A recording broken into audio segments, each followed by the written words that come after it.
I was about to sign my $5 million life insurance policy over to my wife. She handed me a glass of water with a smile. The housekeeper accidentally bumped into me and whispered, "Don't drink, just swap the glasses." I switched them while she was distracted. 2 minutes later, she took a sip, dropped the pen, and "I'm glad to have you here. Follow this story until the end and comment the city you're watching from, so I can see how far my story has reached. My name is Frederick, and I'm 61 years old. I never thought I'd be telling this story, but here we are. Sometimes the people closest to you are the ones you should fear the most, and sometimes salvation comes from the most unexpected places." It was a Tuesday morning in October when everything changed. The autumn light filtered through the tall windows of my home office, casting long shadows across the mahogany desk that had belonged to my father. I was sitting there, fountain pen in hand, staring at the life insurance policy spread before me. $5 million. The number looked so stark on the crisp white paper. Miranda, my wife of 15 years, stood behind my chair with her perfectly manicured hand resting on my shoulder. She was 45, still beautiful in that carefully maintained way that required weekly salon appointments and monthly spa treatments. Her blonde hair was pulled back into an elegant chignon, and she wore the pearl earrings I'd given her for our 10th anniversary. "Are you ready, darling?" she asked, her voice honey-sweet. "Dr. Richards is waiting for us to sign so he can witness everything properly." Dr. Richards sat across from me, briefcase open, looking professional in his navy suit. He'd been our family lawyer for 3 years now, handling various legal matters. Miranda had recommended him after we'd had some issues with our previous attorney. I should have questioned that recommendation more carefully. "Just making sure I understand everything," I said, adjusting my reading glasses. The words on the page seemed to blur slightly. I'd been having trouble focusing lately, feeling more tired than usual. Miranda kept telling me it was just age, that all men went through this as they got older. "It's quite straightforward, Mr. Williams," Dr. Richards assured me. "Upon your death, the full $5 million will be paid directly to Mrs. Williams as your sole beneficiary. Very clean, very simple." I nodded, though something felt off. Maybe it was the way Miranda's fingers tightened slightly on my shoulder, or how Dr. Richards kept glancing at his watch. There was an urgency in the air that I couldn't quite place. "Would you like some water before you sign?" Miranda asked, moving to the small bar cart in the corner of the office. "You look a bit pale, sweetheart." She poured water from the crystal pitcher into 2 glasses. One of them my favorite blue crystal glass that had belonged to my mother, the other a simple, clear tumbler. I watched her hands as she moved, noticing how steady they were, how deliberate each motion seemed. That's when Elena appeared in the doorway. Elena had been our housekeeper for 4 years now. She was 52, a quiet widow from El Salvador who took care of our home with meticulous attention to detail. Unlike Miranda, Elena never wore makeup or expensive clothes. Her graying hair was always pulled back in a simple bun, and she moved through the house like a gentle ghost, appearing when needed and disappearing just as quietly. "Excuse me, Mrs. Williams," Elena said softly, her accent barely noticeable after all these years in America. "I brought fresh flowers for the office."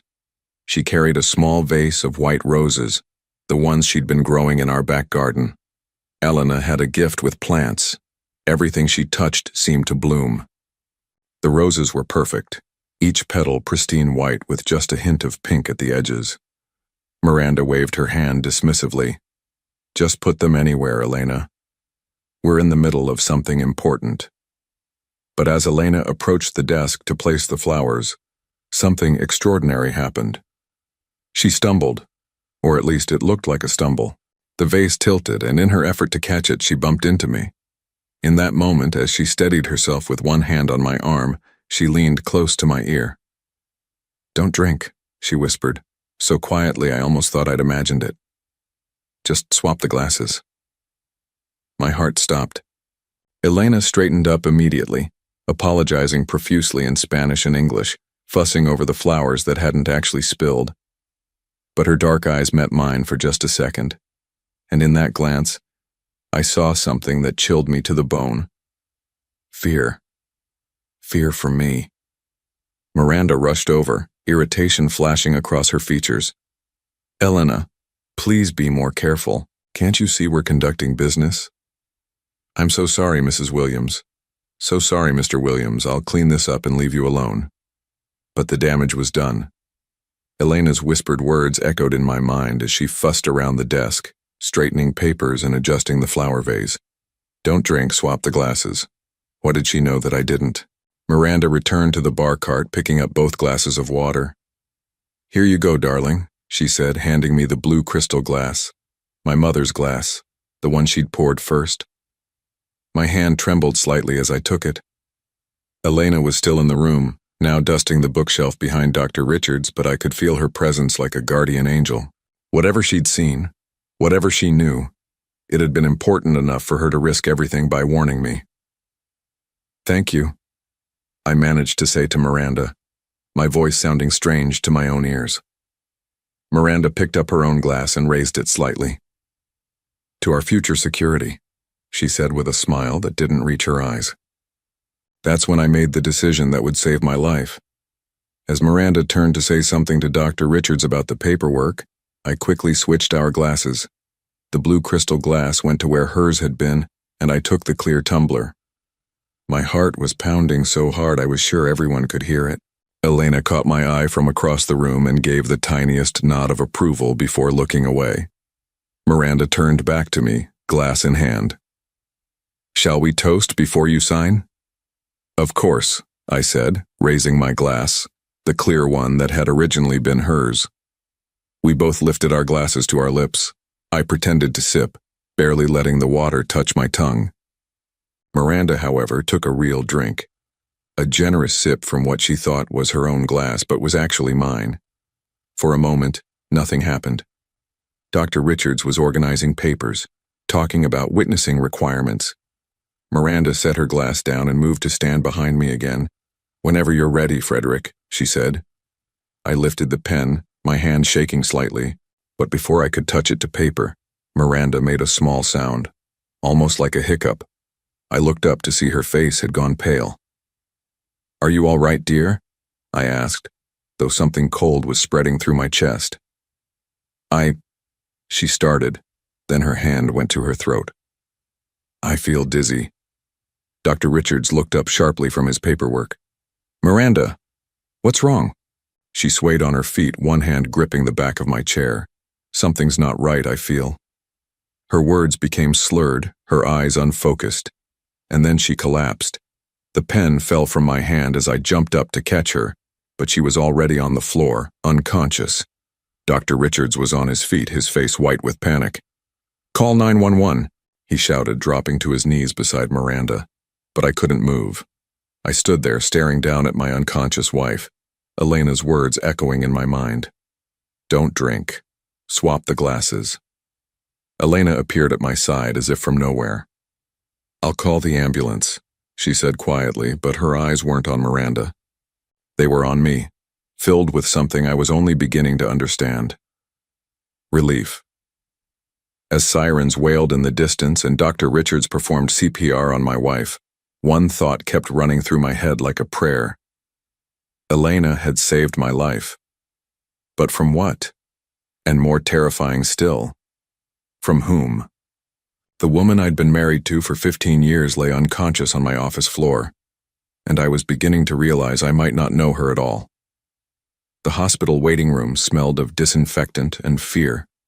I sat in an uncomfortable plastic chair, still wearing the same clothes from that morning, though it felt like a lifetime ago. Miranda had been unconscious for 6 hours now. The doctors said she'd ingested some kind of natural sedative, valerian root, they thought, mixed with something else that made it much stronger than normal. Dr. Richards had left 2 hours earlier, claiming he had other appointments. His hasty departure struck me as odd, but then again everything seemed odd now. The world had shifted, and I wasn't sure what was real anymore. Elena sat beside me, her hands folded in her lap. She'd insisted on coming to the hospital, saying it was her duty as part of the household. But I knew better now. She was here because she was the only person who truly understood what had happened. Elena, I said quietly, my voice hoarse from hours of silence. We need to talk. She nodded, her dark eyes meeting mine. Yes, Mr. Williams, we do. We moved to a small chapel near the hospital's main lobby.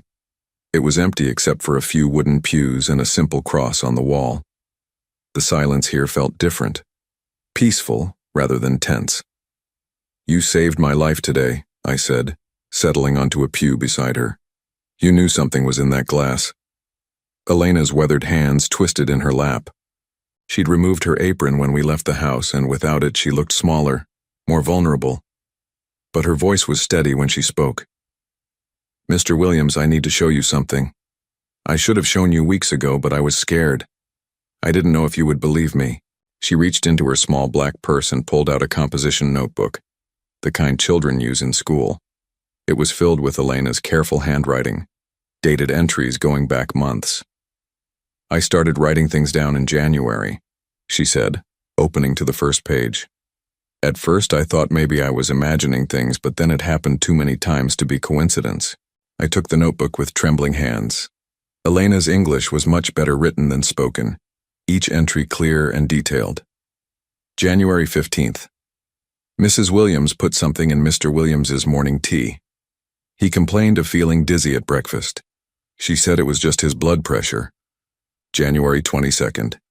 Found small bottle hidden in Mrs. Williams's dresser. Label says valerian root extract, natural sleep aid. But why hide it? February 3rd. Mr. Williams very tired again after lunch. Mrs. Williams made his sandwich herself, told me not to bother. He slept all afternoon. The entries went on, page after page, documenting months of what I now realized had been a slow, deliberate campaign. Elena had been watching, recording, trying to protect me in the only way she knew how. You documented everything, I whispered, my throat tight with emotion. I was afraid, she admitted. In my country, sometimes people disappear when they ask too many questions. But I couldn't let her hurt you. I continued reading, my hands shaking as the pattern became clear. Miranda had been drugging me for months, starting with small amounts that just made me tired and confused. The doctors I'd seen, at her insistence, had attributed my symptoms to age, stress, normal decline. But Elena had seen the truth. March 10th, Mrs. Williams met with Dr. Richards at the house when Mr. Williams was napping. They talked very quietly in the kitchen. I heard her say, "When this is all over," and $5 million. March 18th, found receipt in Mrs. Williams' purse, large purchase from herbal supplement store. Same day, Mr. Williams felt very sick after dinner. April 2nd, Dr. Richards came again. This time I listened from the pantry. Mrs. Williams said, "It has to look natural, and no one will question it at his age." My blood ran cold as I read those words. They weren't just talking about making me sleep. They were planning my death. "Elena," I managed to say, my voice barely above a whisper. "How long have you known?" "I suspected for months," she said, her eyes bright with unshed tears. "But I knew for certain 3 weeks ago. I was cleaning Mrs. Williams' bedroom and found a letter she was writing. She left it open on her desk. She flipped to a page near the back of the notebook and handed it to me. There, in Elena's careful script, were words that made my heart stop. Letter from Mrs. Williams to someone named Michael. "My dear, I can't wait much longer. Frederick is getting suspicious and Elena is always watching. Dr. Richards says we need to finish this soon. Once I have the insurance money, we can be together like we planned. Just a few more weeks and I'll be free of this old man forever." I stared at the page, reading it over and over, trying to make sense of what I was seeing. Miranda had a lover named Michael. She was planning to kill me for the insurance money. And Elena had been my only protection. "Who is Michael?" I asked, though part of me already suspected. Elena hesitated, then pulled out her phone. She scrolled through some photos and handed it to me. The image showed Miranda in what looked like a restaurant sitting across from a man. They were holding hands across the table, looking into each other's eyes like lovers. The man was Dr. Richards. His real name is Michael Richards, Elena said softly. I followed her one day when she said she was going shopping. Instead, she went to meet him at a hotel downtown. I took pictures because I thought maybe you should know your wife was cheating. But then I realized it was much worse than cheating. Everything clicked into place with horrible clarity. The new lawyer Miranda had recommended, the urgency about updating the life insurance, the months of mysterious illnesses that had been slowly weakening me. It had all been planned. They were going to kill me today, I said, the words feeling unreal as they left my mouth. Elena nodded, tears finally spilling down her cheeks. The insurance papers were the last step. Once you signed them, making Mrs. Williams the only beneficiary, they were going to give you a larger dose, enough to... She couldn't finish the sentence. Enough to make it look like a heart attack. I finished for her. An old man, stressed about money, dies peacefully in his sleep after signing important papers. We sat in silence for a long time, the weight of the truth settling between us. My wife of 15 years had been slowly poisoning me, planning to murder me for money so she could run away with her lover. And Elena, quiet, invisible Elena, had been documenting everything, looking for a way to save me. Why? I finally asked. Why didn't you go to the police? Why didn't you tell me sooner? Elena wiped her eyes with the back of her hand. Who would believe the housekeeper over the beautiful wife and the respected lawyer? I have no education, no money, no important friends. And Mrs. Williams. She could be very convincing when she wanted to be. I knew she was right. Miranda had always been charming, persuasive. If Elena had come to me months ago with accusations of poisoning, I might not have believed her either. I might have thought she was jealous or unstable. But now, with Miranda unconscious in a hospital bed from drinking the very drug she'd meant for me, the truth was undeniable. How did you know today was the day? I asked. Yesterday I heard Mrs. Williams on the phone with Michael, Dr. Richards. She said, "Tomorrow is the day. Once he signs those papers, we can finish this. Have the stronger mixture ready." That's when I knew I had to do something. Elena had saved my life with nothing but courage and quick thinking. While I'd been trusting the woman who slept beside me every night, it was the quiet woman who cleaned my house who had been protecting me. "Elena," I said, my voice thick with emotion, "you risked everything for me. You could have lost your job, your visa status, everything. Why?" She was quiet for a moment, looking down at her hands. When she spoke, her voice was soft but steady. "My husband died 5 years ago. Before I came to work for you, I was very alone in this country. You were always kind to me, Mr. Williams. You asked about my family, remembered my birthday, treated me like a human being. Mrs. Williams, she treated me like furniture. But you saw me." Tears burned my eyes as I listened. Elena was right. I had tried to be kind to her, but I'd had no idea how much those small gestures had meant, or how they had ultimately saved my life. "When I started to see what she was doing to you," Elena continued, "I couldn't stand by and watch. You didn't deserve to die because you were too trusting to see the evil in someone you loved." The chapel fell silent again, but this time the silence felt different. Not empty, but full of understanding. Elena had given me the greatest gift possible, my life. And in return, she had asked for nothing. "What happens now?" I asked. Elena closed the notebook and held it against her chest. "That depends on what you want to happen, Mr. Williams. I have evidence, but it's still my word against theirs. Mrs. Williams will wake up eventually and she'll have explanations for everything." I thought about Miranda lying in that hospital bed. When she woke up, she would spin a story about feeling dizzy, about accidentally drinking something meant for me. She would cry and apologize and make it seem like a terrible misunderstanding. Dr. Richards would support her version of events. And without Elena's careful documentation, I might have believed them. But now I knew the truth, and more importantly, I knew who I could trust. "Elena," I said, standing up from the pew, "I think it's time we had a very serious conversation about the future." She looked up at me, hope and fear warring in her dark eyes. I had been blind for 15 years, But Elena had helped me see clearly. Now it was time to decide what to do with that clarity. Miranda woke up 3 days later, and the performance began immediately. I was sitting in the uncomfortable hospital chair beside her bed when her eyelids fluttered open. The afternoon sun streamed through the blinds, casting stripes of light across her pale face. For a moment she looked genuinely confused, vulnerable even. If I hadn't known the truth, I might have felt sorry for her. "Frederick?" she whispered, her voice hoarse. "What happened?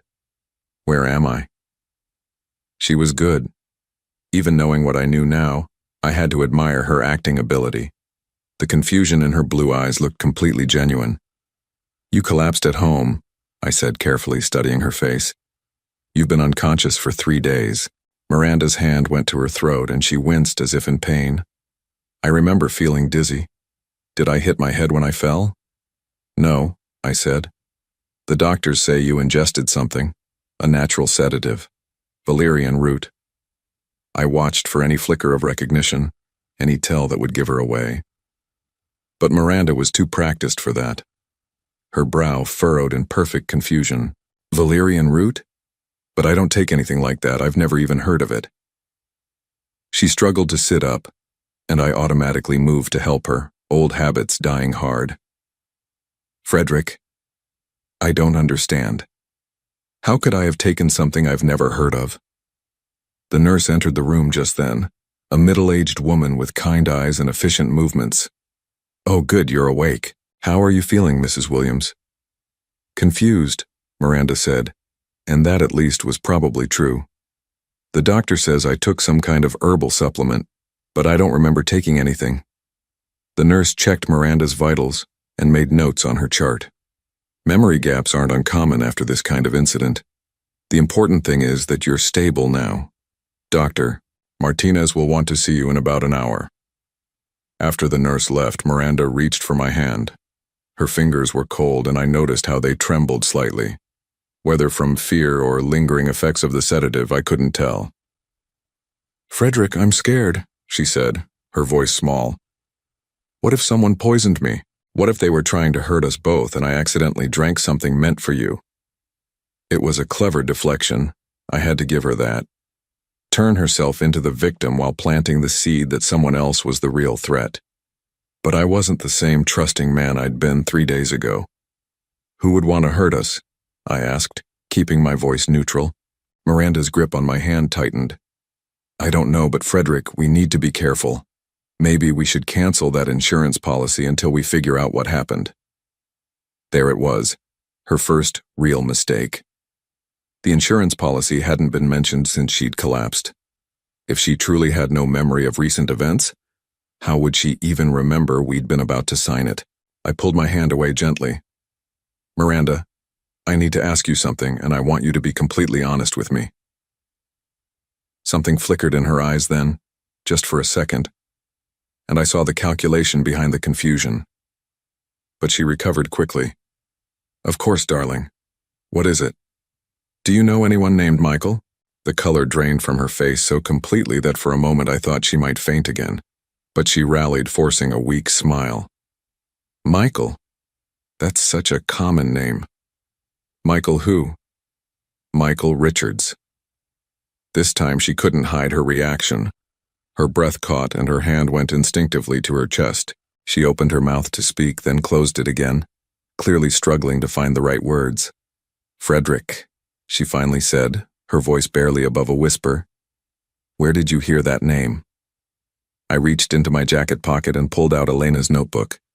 Miranda's eyes fixed on it like it was a poisonous snake.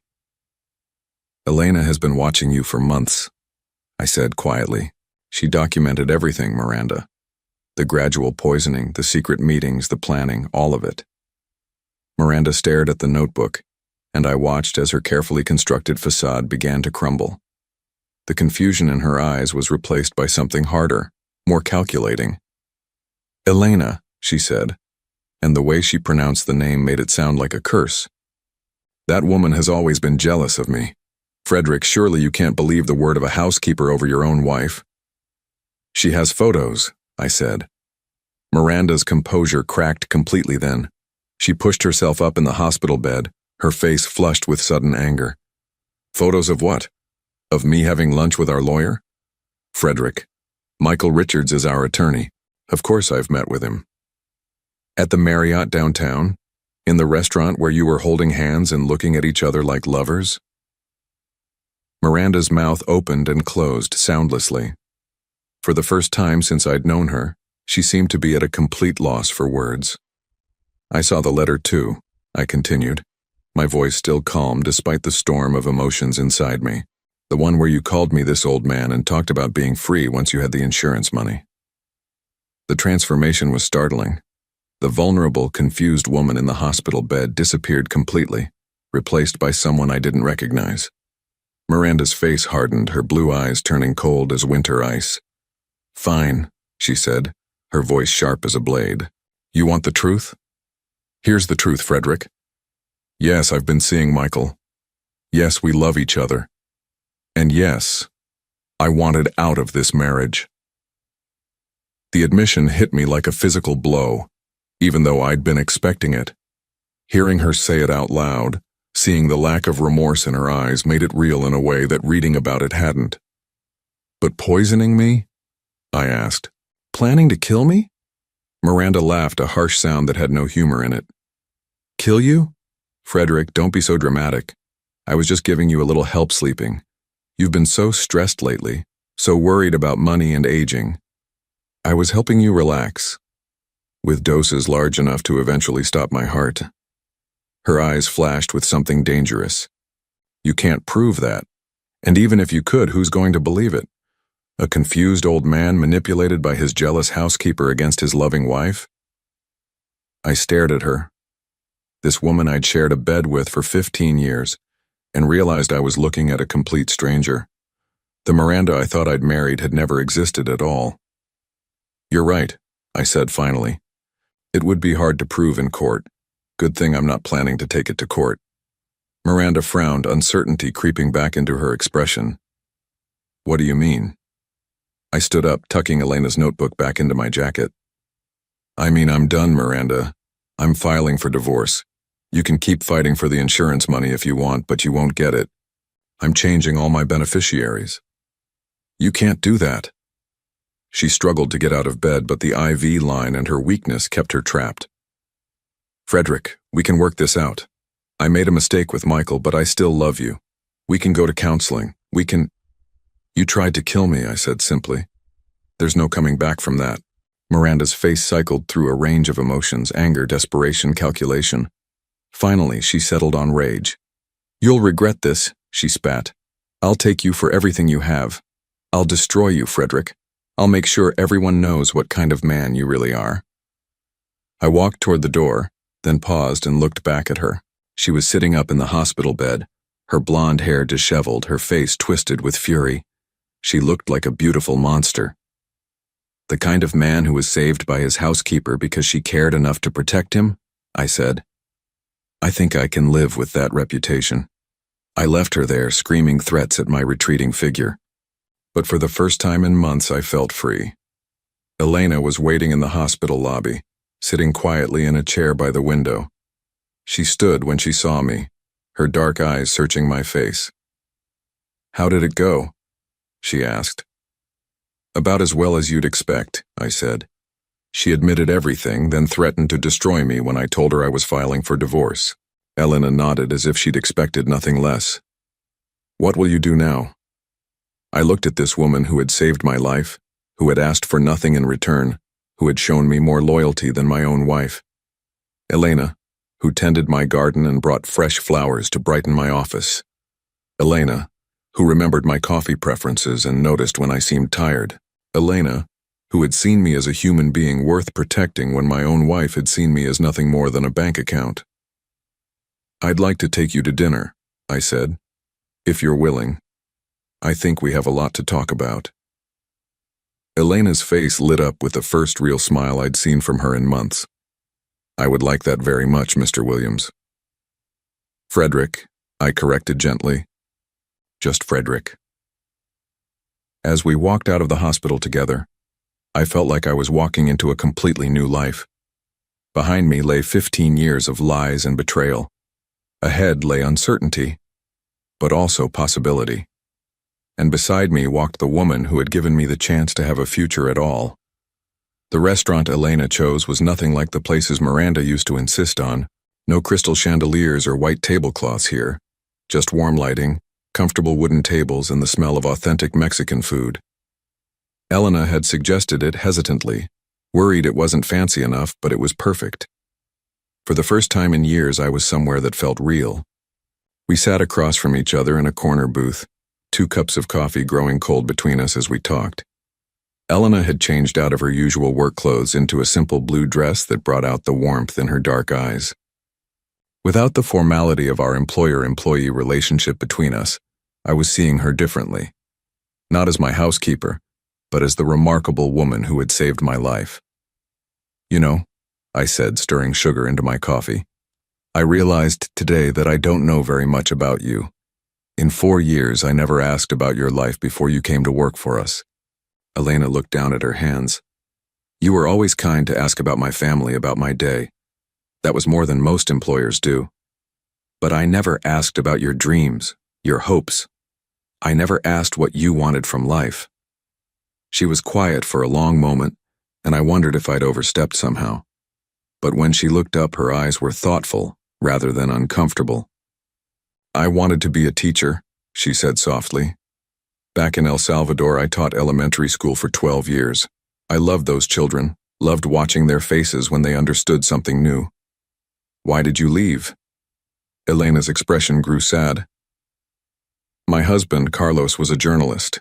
He wrote articles about corruption in our local government. One day, some men came to our house and told him to stop writing or there would be consequences. She paused, her voice growing quieter. Carlos said he couldn't stop telling the truth. 2 weeks later, he was killed in what they called a car accident. I felt a chill run down my spine. Elena, I'm so sorry. She nodded, her fingers wrapped around her coffee cup as if drawing warmth from it. I knew I had to leave. The same men who killed Carlos made it clear I wasn't welcome in my hometown anymore. I came to America with nothing. No money, no English, no family. I couldn't teach here because my credentials weren't recognized, and my English wasn't good enough anyway, so you became a housekeeper. It was work I could find, she said simply, and it let me stay invisible, which felt safer. I sent most of my money back to my sister in El Salvador. She has 4 children, and her husband left her. I stared at Elena, seeing her with completely new eyes. Here was a woman who had lost everything, her husband, her career, her home, her country, and had started over with nothing but courage and determination. She'd spent 4 years cleaning houses and sending money to her sister while living in a tiny apartment and asking for nothing. Meanwhile, Miranda had spent 15 years complaining about not having enough designer clothes. Elena, I said carefully, what would you do if you could do anything? If money and visas and credentials weren't problems? She smiled, a real smile that transformed her entire face. I would teach again, maybe ESL, English as a second language. Help other immigrants like me learn to navigate this country. She paused, then added shyly, I would also like to have a garden. A real garden where I could grow vegetables and flowers and maybe keep some chickens. The simplicity and honesty of her dreams hit me harder than any of Miranda's expensive demands ever had. Elena wanted to help others and grow things. She wanted to nurture and create rather than take and consume. What about travel? I asked. Have you seen much of America? Elena shook her head. Only the bus trip from the border to here. I always wanted to see the Grand Canyon, maybe the ocean. Carlos and I used to dream about visiting all the national parks. Her voice grew wistful. He would have loved Yellowstone, I think. He was always fascinated by geology. An idea began to form in my mind, tentative at first, but growing stronger as I looked at this woman who had given me back my life. Elena, I said, I have a proposition for you. She tilted her head, curious but cautious. I'm 61 years old, I continued. I have more money than I know what to do with, and thanks to you I have the rest of my life ahead of me instead of an early grave. I don't want to spend that life alone in a house full of bad memories. Elena's eyes widened slightly, but she remained silent. I'm going to sell the house, I said.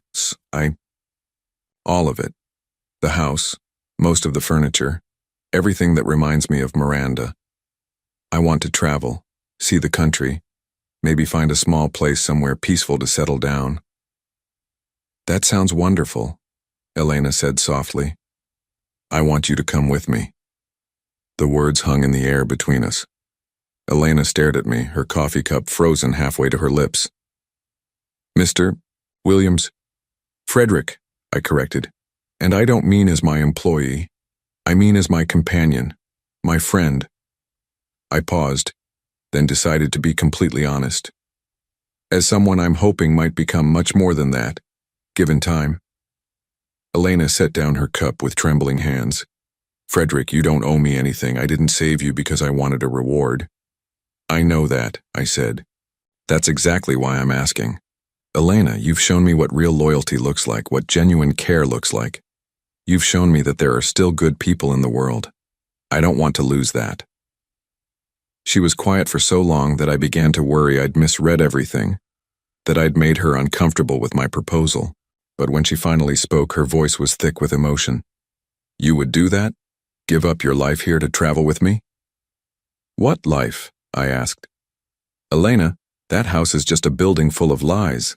My wife tried to kill me. My friends are mostly her friends, and I've spent the last 15 years living someone else's idea of what my life should be. I leaned forward, willing her to understand. You've given me the chance to start over. I don't want to waste it. Elena's eyes filled with tears, but she was smiling. Where would we go? Wherever you want, I said. The Grand Canyon first, maybe, then Yellowstone. We could take our time, see everything Carlos would have wanted to see. And when we're ready to settle down, we'll find a place with room for that garden you want. And chickens? She asked, laughing through her tears. As many chickens as you want. Elena wiped her eyes with her napkin, then looked at me with an expression I'd never seen before. Hope mixed with something that might have been love. There's something you should know, she said. I've been in love with you for 2 years. The confession hit me like a physical force. Elena. I know it was wrong, she said quickly. You were married, and I was your employee. I never would have said anything or acted on it. But when I saw what Mrs. Williams was doing to you, when I realized she was trying to kill the man I loved, she shook her head. I couldn't let that happen. I reached across the table and took her hands in mine. They were small and work-worn, with calluses from gardening and cleaning, but they were the most beautiful hands I'd ever held. You saved me in more ways than you know, I said. Elena, I want to spend whatever years I have left making you happy. Will you let me try? She squeezed my hands, her dark eyes bright with tears and joy. Yes, she whispered. Yes, I will. We sat there in that little Mexican restaurant, holding hands across a worn wooden table, and I felt something I hadn't felt in decades. Genuine happiness. Not the shallow pleasure of expensive things or social status, but the deep contentment that comes from being with someone who truly sees and values you. There's one more thing, I said. I'm changing my will. Everything I have, the house sale, my investments, my pension, everything, I want to leave it all to you. Elena's eyes widened in shock. Frederick, no. That's too much. I know you don't need it, I said. That's exactly why I want you to have it. Miranda saw dollar signs when she looked at me. You see a person worth protecting. The difference means everything. She was crying now, tears of joy and overwhelming emotion. I don't know what to say. Say you'll come with me to the Grand Canyon next week. Elena laughed, a sound more beautiful than any music I'd ever heard. Yes, Frederick, I'll go anywhere with you. As we left the restaurant that night, walking slowly under the streetlights, I realized that Miranda had done me a favor without meaning to. Her betrayal had shown me the difference between someone who wanted to use me and someone who wanted to save me, and now I was about to embark on the greatest adventure of my life, with the woman who had given me back my future. 3 weeks later, I was boxing up the last of my belongings when the doorbell rang. Elena and I had spent days going through the house, deciding what to keep and what to donate. Most of Miranda's expensive furniture and decorations would go to auction. I wanted nothing that reminded me of the life I'd been living. Or rather, the lie I'd been living. Elena was in the garden, carefully transplanting her roses into portable containers so we could take them with us. She'd found a beautiful property in northern Arizona, just an hour from the Grand Canyon with 10 acres and a view of the Red Rocks. The owner was a widow who wanted to sell to someone who would love the land as much as her late husband had. When Elena described her plans for the garden and mentioned the chickens she wanted to raise, the woman had practically insisted we buy it. I expected the doorbell to be the moving company coming early to pick up the items we were donating. Instead, when I opened the front door, I found Miranda standing on the porch. She looked different than she had in the hospital. Her blonde hair was perfectly styled again, and she wore a black dress that was both elegant and subtly revealing. Her makeup was flawless, designed to make her look vulnerable and beautiful. But her eyes, those blue eyes that had once seemed so warm, were cold and calculating. "Hello, Frederick," she said, her voice soft and carefully modulated. "May I come in? I think we need to talk." Every instinct told me to close the door in her face. But something about her demeanor made me curious. Miranda was many things, but she wasn't stupid. She had to know that showing up here was pointless.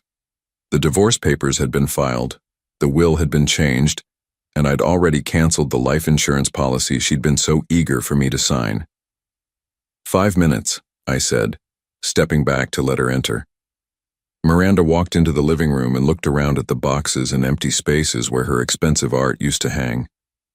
She ran her finger along the mantelpiece where her crystal figurines had once displayed, now bare except for a single photo, one of Elena's roses in full bloom. "You're really doing this," she said, not quite a question. "I'm really doing this." She turned to face me, and I saw something desperate flickering beneath her composed exterior. "Frederick, I know you're angry. I know I hurt you, but don't you think you're being a bit extreme?" I almost laughed. Extreme? The woman who had been slowly poisoning me for months thought I was being extreme by divorcing her. "Extreme would be pressing charges," I said calmly. "Extreme would be making sure everyone knows exactly what you and Michael Richards were planning." Miranda's carefully controlled mask slipped for just a moment. "You have no proof of anything criminal. Elena's little notebook wouldn't hold up in court, and you know it." "You're probably right," I agreed. "But I don't need proof for a divorce. I just need to not want to be married to you anymore." She took a step closer, and I caught a whiff of her perfume, the same expensive scent she'd worn for years. It used to comfort me, make me think of coming home. Now it made my stomach turn. "Frederick," she said, her voice dropping to that honey-sweet tone she'd perfected over our 15 years together. "I know what this is really about. It's that woman, isn't it? That maid." "Elena is not a maid," I said, my voice sharper than I'd intended. "She's a teacher who was forced to leave her country. She's a widow who rebuilt her life from nothing. She's a person with dignity and integrity, concepts you might not be familiar with." Miranda's eyes flashed with anger, but she recovered quickly. "Oh, Frederick, you poor, naive man. Don't you see what she's done? She's manipulated you, turned you against me. She probably planned this whole thing from the beginning." "Really?" I asked. "Elena planned for you to poison me? She somehow forced you to have an affair with Michael Richards? She made you write those letters about wanting me dead?" "She saw an opportunity," Miranda said, her voice becoming more insistent. "A lonely old man, a failing marriage. She played the part of the faithful servant while undermining me at every turn. And now look, she's convinced you to give her everything." I stared at Miranda, genuinely amazed by her ability to rewrite reality. Even now, caught in her lies, facing the complete destruction of her plans, she was trying to paint herself as the victim. "You know what the difference is between you and Elena?" I said quietly. "When Elena saw me in danger, she protected me. When you saw me vulnerable, you tried to exploit me. Miranda's composure finally cracked completely, her beautiful face twisted with rage and desperation. "You're making the biggest mistake of your life," she snapped. "I am your wife. I gave you 15 years of my life, and this is how you repay me. By throwing me away for some illegal immigrant who cleans toilets for a living?" The venom in her voice when she spoke about Elena made something cold and hard settle in my chest. This was who Miranda really was. Not the charming woman who had swept me off my feet after my first wife died, but this cruel, grasping creature who saw other human beings as either useful or disposable. "Elena has her green card," I said evenly, "and she saved more money in 4 years than you've managed in 15, because she doesn't spend every penny on things designed to impress people she doesn't even like." Miranda's hands clenched into fists at her sides. "Fine, be with your precious Elena. But don't think this is over, Frederick. I'll fight the divorce. I'll take half of everything you have. I'll make sure everyone knows you abandoned your wife for the help." "Go ahead," I said. "But you might want to check the post-nuptial agreement you signed 3 years ago." The color drained from Miranda's face. "What post-nuptial agreement?" "The one you signed when you insisted we needed to protect our assets after your friend Susan got divorced, remember? You were so focused on making sure I couldn't take anything from you in a divorce that you didn't pay much attention to the reciprocal clauses." I watched as understanding dawned in her eyes. She had been so confident that she would outlive me, so certain that the divorce scenario would never apply to her, that she'd signed away her rights to anything I'd owned before our marriage, which was almost everything. "You son of a bitch," she whispered. "Actually," said a voice from the doorway, "he's a very kind man who deserves much better than what you gave him." We both turned to see Elena standing in the entrance to the living room, a tray of coffee in her hands. She'd obviously heard at least part of our conversation, but her expression was calm and composed. Miranda's face contorted with hatred as she looked at Elena. "You," she hissed, "this is all your fault." Elena set the tray down on the coffee table with steady hands. "No, Mrs. Williams, this is your fault. You chose to betray the man who loved you. You chose to try to hurt him. You chose to see him as something to be used rather than someone to be cherished." "How dare you?" "I dare," Elena said quietly, "because someone needs to tell you the truth. Mr. Frederick is a good man who deserves to be loved, not murdered for his money."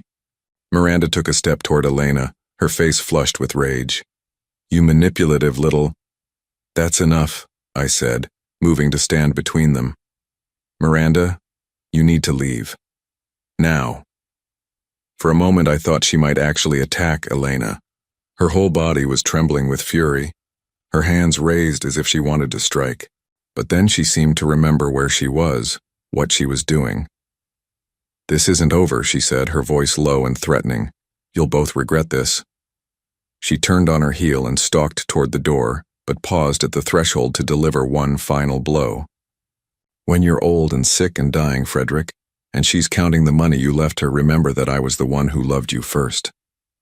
The door slammed behind her with enough force to rattle the windows. Elena and I stood in the sudden silence, looking at each other across the empty room. Then Elena did something that surprised me. She started laughing. Not bitter laughter, but genuine amusement. "What's funny?" I asked. "She said she loved you first," Elena said, wiping tears of laughter from her eyes. "But love isn't about being first, Frederick. It's about being true." I crossed the room and took her in my arms, breathing in the scent of roses and earth that clung to her hair. She was right, of course. Miranda had been first, but Elena was real. "Are you worried?" I asked. "About what she might try to do?"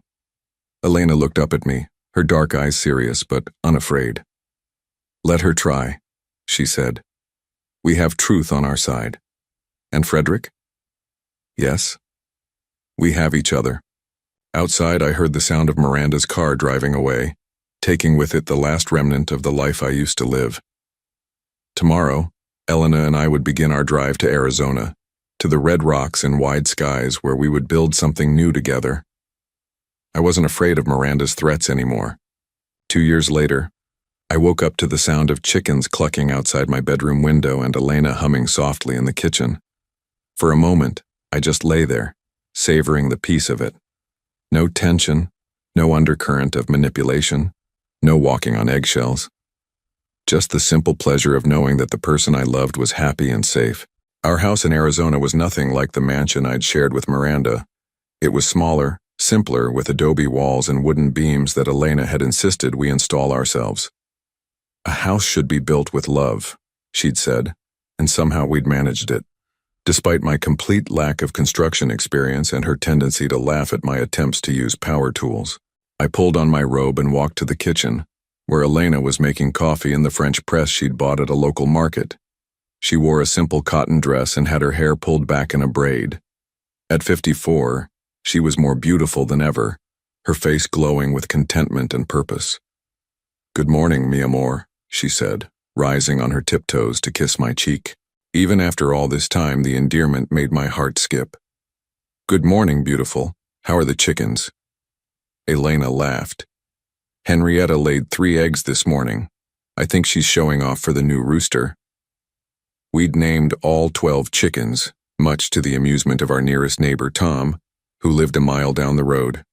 Tom was a retired park ranger who'd become our closest friend.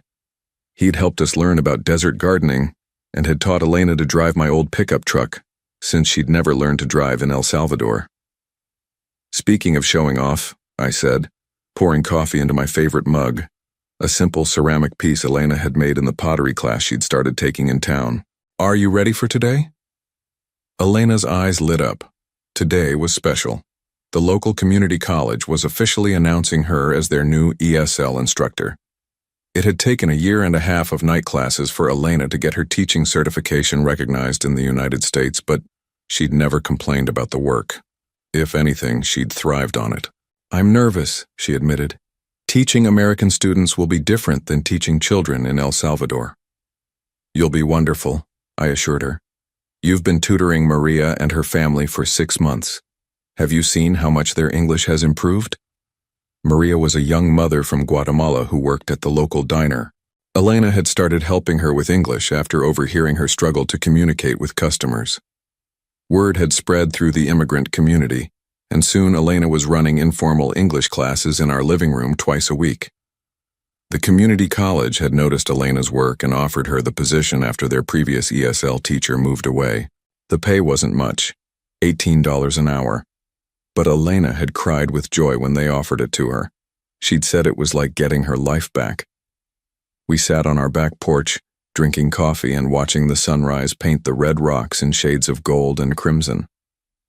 The garden Elena had planted stretched out before us, rows of vegetables, herb spirals, and flower beds that bloomed in succession throughout the year. She'd created something beautiful from the desert soil, just as she'd created something beautiful from the wreckage of both our lives.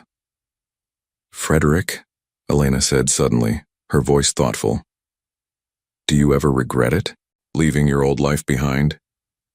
I looked at her, this woman who'd saved me in every way possible, and smiled. "Never. Do you?" She shook her head. "Sometimes I feel guilty for being so happy. After Carlos died, I thought I would never feel joy again. But this..." She gestured to the garden, the chickens, the simple piece of our morning routine. "This feels like a gift I don't deserve." "You deserve all of this and more," I said, taking her hand. "Elena, you've given me 8 years I wouldn't have had. 8 years I've actually wanted to live." It was true. At 63, I felt more alive than I had in decades. We'd traveled together, the Grand Canyon, Yellowstone, the Pacific Coast. We'd seen geysers and giant sequoias and sunsets over the ocean. But more than the places we'd visited, I treasured the quiet moments. Elena reading Spanish poetry aloud in the evenings, both of us learning to salsa dance from YouTube videos, the way she still brought me coffee in bed every Sunday morning. "There's something I want to tell you," Elena said, her voice suddenly shy. I turned to face her fully, noting the slight flush in her cheeks. "What is it?" "Yesterday, when I was in town getting supplies for my classroom, I stopped by the courthouse." My heart skipped. "The courthouse?" Elena reached into the pocket of her dress and pulled out a small piece of paper. I picked up a marriage license application. I stared at the paper, then at Elena's face, which was bright with hope and nervousness. Elena Ramirez, I said slowly. Are you proposing to me? She laughed, the sound like music in the desert air. I thought maybe it was time. We've been together 2 years and She took a deep breath. I want to be your wife, Frederick. Really your wife, not just your companion. I'd been thinking about marriage for months, but I hadn't wanted to pressure her. Elena had been through so much trauma with Carlos's death and the upheaval of immigration. I'd wanted to give her all the time she needed to feel secure. But looking at her now, holding that marriage license application like it was a treasure map, I realized she was ready. We both were. Yes, I said, pulling her into my arms. Yes, absolutely yes. Elena threw her arms around my neck, laughing and crying at the same time. Really, you want to marry me? You want to? Elena, I've wanted to marry you since that first night we had dinner together. I just wanted to make sure you felt safe enough, loved enough. I've never felt safer, she said against my shoulder. You gave me a home, Frederick. Not just this house, but a real home. We held each other as the sun climbed higher, painting the desert in brilliant colors. After a while, Elena pulled back and looked at me seriously. There's one more thing, she said. I called my sister Rosa yesterday. She wants to come visit us. I smiled. Rosa lived in Los Angeles now with her 4 children, working as a seamstress. Elena sent her money every month and called her every Sunday, but they hadn't seen each other in person for 3 years. That's wonderful, I said. When is she coming? Next month. For the wedding. Elena grinned. She said she wants to meet the man who made her little sister so happy. Over the next 4 weeks, we planned a simple wedding ceremony in our garden. Tom would officiate. He'd gotten ordained online specifically for the occasion. Rosa would bring her children, our only family. The community college faculty would come, along with Maria and the other families from Elena's English classes. The morning of the wedding, I stood in our garden wearing the simple white shirt and black pants Elena had chosen for me. She'd insisted on buying a traditional Mexican wedding dress, white cotton with intricate embroidery. And when she appeared at the garden gate, I felt my breath catch. She was radiant, carrying a bouquet of roses from her own garden, her dark hair crowned with a wreath of white flowers. At 54, she was the most beautiful bride I'd ever seen. As we exchanged vows under the desert sky, surrounded by the people who'd become our chosen family, I thought about the path that had brought us here. Miranda's betrayal had nearly destroyed me, but it had also led me to Elena. Without that darkness, I might never have recognized the light. I promise to love you, protect you, and cherish you for all the days of my life, Elena said, her voice clear and strong. You saved me, Frederick, and I will spend the rest of my life being grateful for that gift. Elena, I said, my own voice thick with emotion. You didn't just save my life, you gave me a life worth living. I promise to love you with everything I have, for as long as I have. Tom pronounced us husband and wife, and as I kissed Elena for the first time as her husband, I heard the chickens clucking and the wind rustling through her garden. It was perfect. That evening, as our guests danced to music from Rosa's portable speaker, and the children chased fireflies among the flowers, Elena and I sat on our porch swing, watching our little world celebrate. Are you happy? I asked, though I could see the answer in her glowing face. I'm more than happy, she said, nestling against my shoulder. I'm home. Today I got a letter forwarded from my old address. Miranda had finally married Michael Richards, but according to the private investigator I'd hired to keep track of legal proceedings, their prenuptial agreement was ironclad. She'd get nothing if they divorced, and Michael had already been seen with other women. I showed the report to Elena, then threw it in the fireplace. Miranda was no longer part of my story.